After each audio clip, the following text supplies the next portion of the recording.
Okay, so let's dive into Penny's training so we can stay consistent at home. We want to reward Penny when she does the behavior that we're asking to increase the rate of her listening to our commands. We also want to follow through with the training equipment if she decides not to listen to the commands, so she understands that either way she needs to do the command when we ask. If not, there'll be a consequence. If so, you will get rewarded for that. Timing is super important, so when we're working with her, we want to make sure that we have her equipment on her and we have treats or praise petting readily available. That way we can pay her when she does the behavior correctly and follow through if she decides to not do the command or behavior that we're asking. So let's dive into her commands. So heel means walk next to us on a loose leash. So when she's walking next to us, we tell her heel. We also have the release term free, but we'll get into that in just a second. So heel means walk next to us on the left-hand side with a nice loose leash. So let's go over her slip collar to start. So the slip collar is going to go on around Penny like this.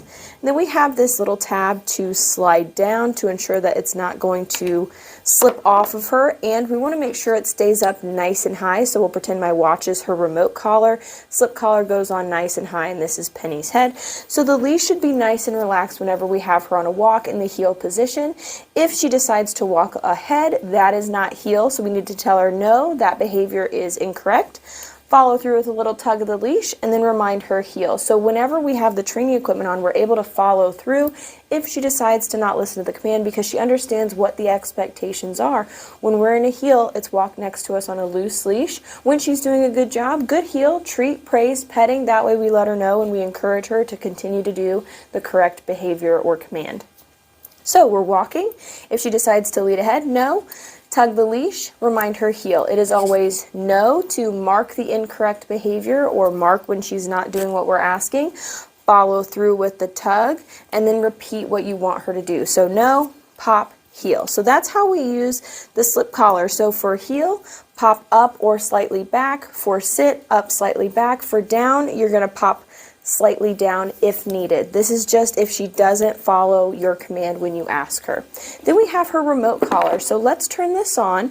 So the remote has a little red dot right there. That is a magnetic key that turns on the collar. So it's a little tricky to see because the lights are on the very top of the collar. So we're going to turn this on by touching the two red dots together. So I'm going to touch them together and you're going to see a green light flash on the collar. I'm going to do that again just to make sure you can see it. So you have to touch. Red light means it's off. Green light means it's on. So we have to turn this on before we put it on Penny, and you'll see the green light flash every few seconds to let you know that the collar is on and ready to go. Then on the back of the remote, we have the on-off button back here. We're going to push and hold that until the screen lights up. Then we're going to focus on the black S button here. So I'm going to wear this, pretending I'm Penny. This is a smaller version. This is made for small dogs, so it's a little tricky to hold.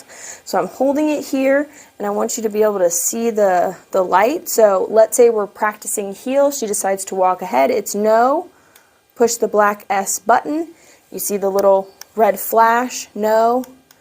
Heel. So what this does is it's just enough to get her attention to remind her, hey, you need to listen to the command when we're asking you to. So if she decides to not follow through or not listen to the command, there is a consequence for that action. But if you do, reward. So no, correction, say heel, or give the command that you were just practicing. So let's move on to the release term. Whenever we're walking her, 85 to 90% of your walk should be in the heel, nice and structured. We're having a good time. She's paying attention to us. Then the other 10 to 15%, you can tell her the release term free. Free means she is no longer in a specific command. So this is when she gets to sniff and we follow her lead versus her following our lead. So whenever we take her for a walk, it's mostly heel. And then when you want her to sniff and maybe go to the bathroom, you tell her free. That way she just doesn't go willy-nilly. You can kind of see where she goes and make sure that she's not going in someone's yard or anything like that. So we have the release term free, where we tell her she's free to sniff and we're going to follow her lead, and then we go back to the heel when we're ready. So then we have sit. Sit means stay until she is told free or heel. So one command can break another, but we're going to talk about how we don't call her to come to us when she's in a sit, down, or place here in a second. So sit is more common for like door manners or stopping to cross the sidewalk or cross the road. So we ask her to sit. If we want her to stay, we remind her sit. So you don't tell her stay. Stay is implied when we repeat the command again. That way she doesn't have to memorize another word. She just knows, oh, this means, sit means do this behavior here.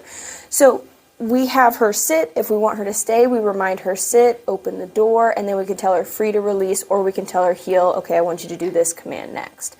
Then we have down. Down means stay until she's told free. This is more of a duration stay, so you'll see it in the video coming up. We tell her down. As we want her to stay, we remind her down throughout the stay. So I'm backing up, I remind her down to stay. As I'm doing my distractions, I remind her every once in a while, good down. I'm praising her, telling her she's doing a good job, but I'm also reminding her to stay in the position.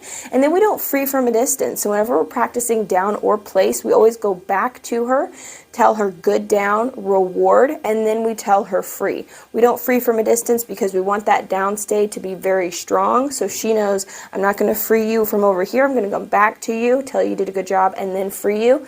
Create that really strong stay.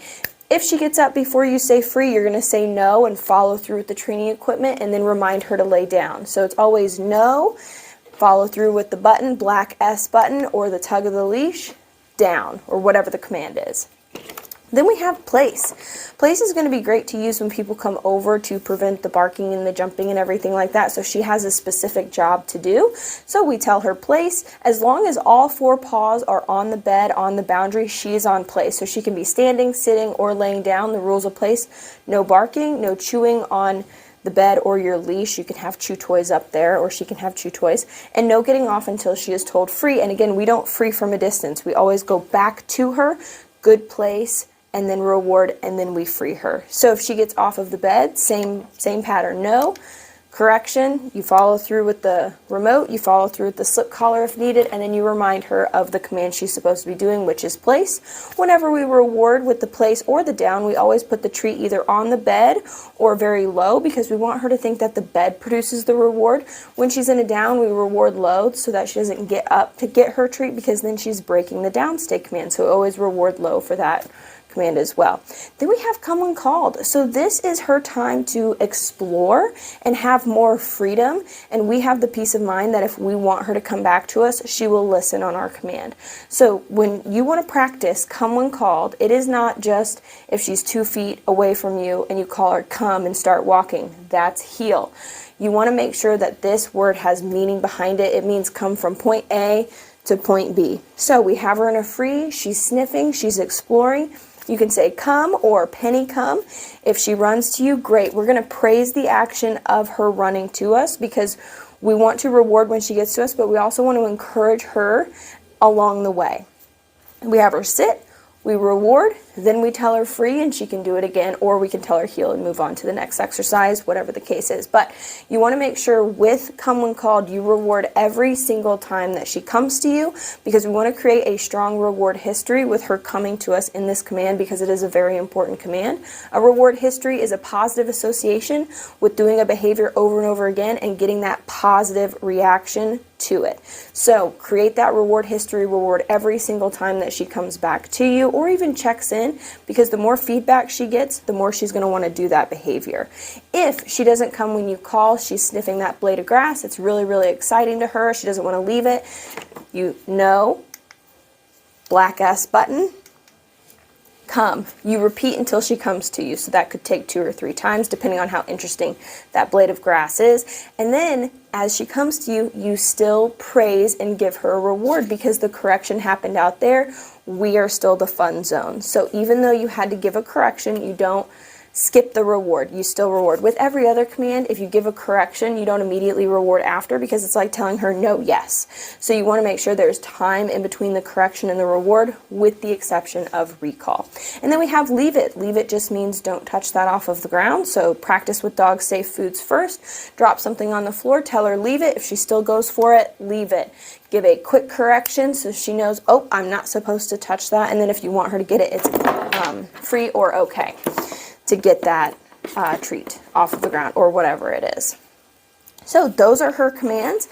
We want to have fun and stay consistent. Reward the behaviors you want to continue to see. Use these tools to follow through to stay consistent and add structure to Penny's training. That way she knows to listen to you at home, not just here at the training center.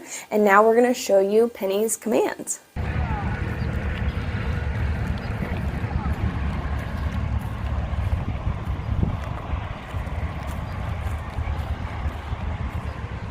Heel.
Penny, stop!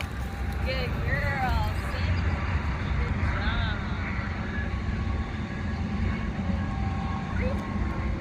That was good. Breathe. Here. Breathe, go get it. Penny, stop! Good girl. Sit.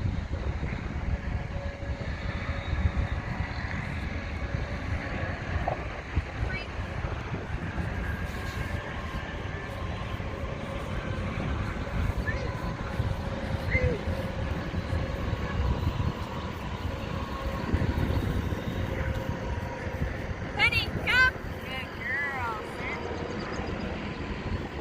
Good job.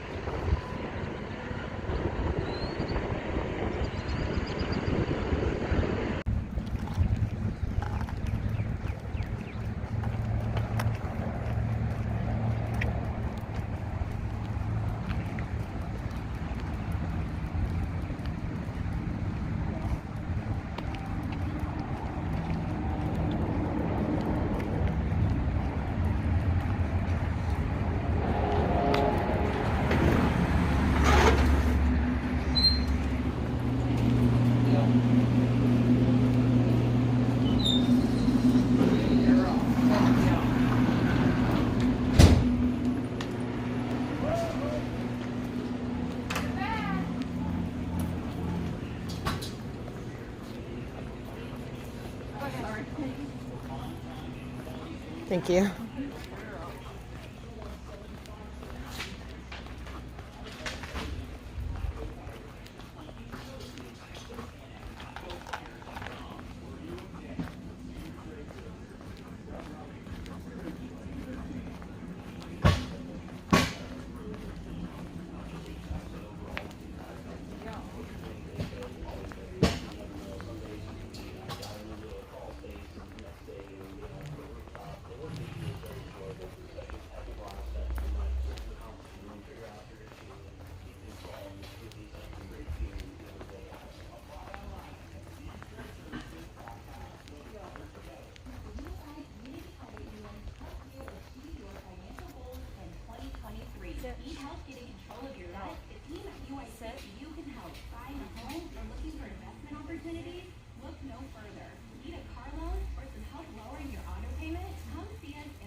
Yep.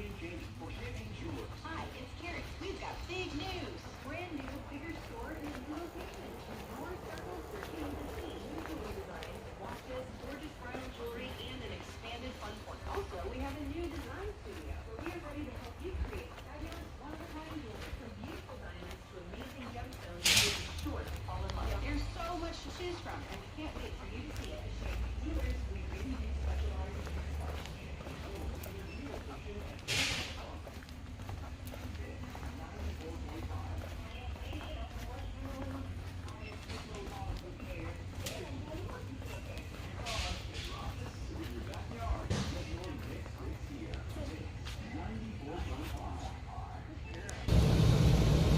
Down.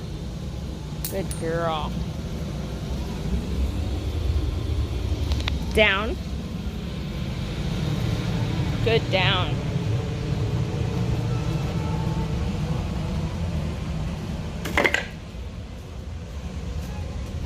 Good down.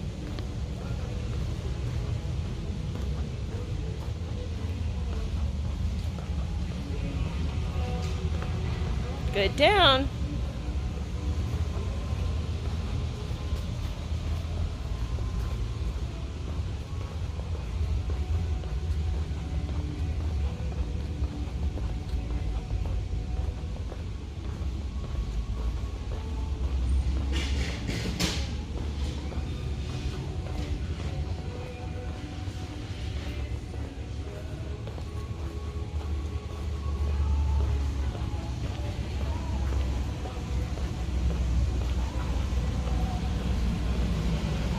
Good down.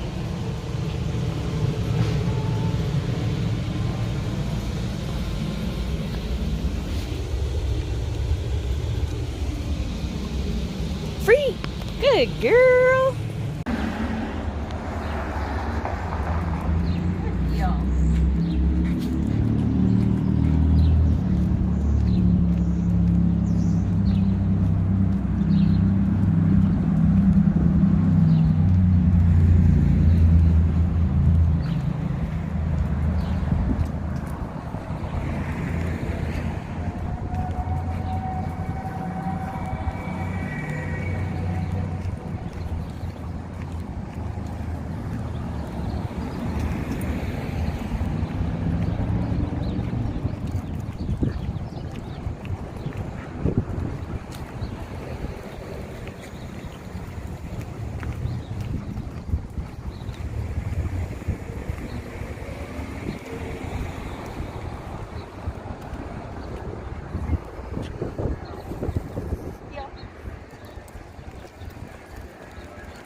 Leave it. Good girl. Okay. Good job. Leave it. Good girl. Okay. Okay. Good job. Hey, you're good. Leave it. Good girl. Good job. Okay. Good girl. Good girl. You did such a good job. Place. Place. Good job. Place.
Okay, so let's go over the other features of Penny's remote collar. So we kind of already talked about how we need to touch the two magnets. So I'll show you from like this way. It's going to be hard because you can't see the red light. I saw the red light. I saw the green light. Like, you actually have to touch the two magnets together to turn the collar on and off. I love this feature because if she goes to scratch her neck or something, she can't push a button and turn the collar off, so it's really nice to have that feature. And then the on-off button in the back right here, this is the one you push and hold to where the screen goes dark. You do have to hold it, geez, I almost dropped it. You do have to hold it for a little bit for the screen or for the collar to turn on and off. So we talked about the black S button here. This is level 15 out of 100. We have this red button. This is for emergencies only. This is going to boost her level plus 20, I believe. So the reason you might need this, we have not needed this yet for Penny, but just in case you need it. An example would be she goes out the front door and she just takes off after something down the road and she's put herself in danger and you've called her to you, Penny, come. She's not listening. She's not stopping.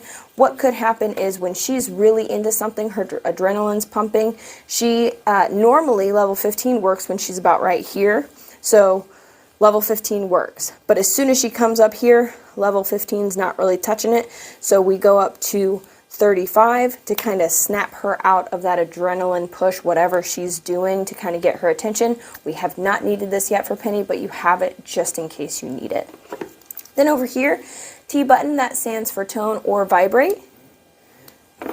It's really quiet, but this does vibrate. You can use this in the future as a warning. I would not use it right now because you don't want Penny to think that you're going to count to 3 and give her a ton of chances, because then she's going to push the boundaries. So you want to make sure that you start off by using the black S button. And then what I like to do is when I turn the collar on, I push vibrate 2 or 3 times to make sure I actually turn this on. Because of the magnetic key, you might accidentally touch it twice, and I've put a collar on a dog and the collar hasn't been on, and I'm like, why isn't this working? So make sure you push vibrate a couple of times so that you know that the collar is on. The M/C button on the back stands for momentary/continuous. I wouldn't really worry about that button. We used continuous early on in the training at a lower level to show her that the stimulation equals treats. So when she did the command, she would get treats, but now she can avoid the stimulation altogether as long as she listens to the command. On the back side, the on-off button here is also a light. So instead of pushing and holding it to turn the remote off, if you just tap it, it activates the flashlight feature on her collar. So it's a really neat feature to be able to see her at night. I really like that feature. So tap once for a flashing flashlight, tap again for a solid flashlight, tap one more time to turn the flashlight off. So level 15 is working for Penny right now. This might need to be adjusted in the future. So how to do that? This dial is locked in because the 1D at the top is solid and not flashing. How to adjust it? We're going to push down and hold until the 1D starts flashing. Now we can adjust the level. We can turn it down, we can turn it up, whatever we need to do. So if you notice that level 15 just isn't cutting it and you're having to use the collar quite a bit to get her attention, I would turn the collar up to 20 or 25. If you notice that she's kind of jumping a little bit at level 15, let's turn it down to 10. But I think 15 right now is a good spot for her. So once you set the level to where you want it, we're going to push down and hold until it is solid again. Okay, so this is rechargeable. The charging port on the collar is underneath here where the prongs are. There is a charger in your box. So this is waterproof. You want to make sure that's closed so dirt, debris, and water don't get in and kind of mess with the electronics. Same thing for the collar itself, or the remote. Charging ports in the back here. It'll last about 2 days on a charge, so I would charge it every other day. Don't leave it on the charger overnight because that will kind of wear down the battery a little bit. Also, try not to leave the flashlight on all day because that will drain the battery. Then, in her box, we have the charger that charges both the remote and the collar at the same time. Again, they last about 2 days on a charge. We have her lanyard so that you can put the remote around your neck. You don't always have to have it in your hand, but you should have it on you. That way you have the ability to follow through if she chooses not to listen to your commands. Then if you ever decide to grow her hair out around her neck, I would suggest changing her to the longer prongs, but with her style haircut being a schnauzer, I wouldn't think you'd do that, but you have it just in case. And this right here is the tool to change the prongs. And then we have her instruction manual at the bottom in case you want to go over all the buttons in greater detail, but we did cover everything that you need to know. This does have a 2-year full warranty, so even if you don't save this box, I would save this information in case anything happens to the model or the remote or the collar or anything within the next 2 years. You can call them and they'll replace it and walk you through how to set it up. So, and then the slip collar, pretty easy. I would recommend having the leash on a couple days in the house while you're getting used to the commands, place, all of that fun stuff. Whenever you practice come when called, definitely have a safety net leash on her, 30 to 50 foot leash while you're practicing, just to make sure that you can trust her, and then eventually get to the point of off leash, but obviously in a safe area where she's not going to be by a road or anything. So that is the rest of her equipment. Kind of going over it in detail. If you have any questions, let us know, but stay consistent and have fun.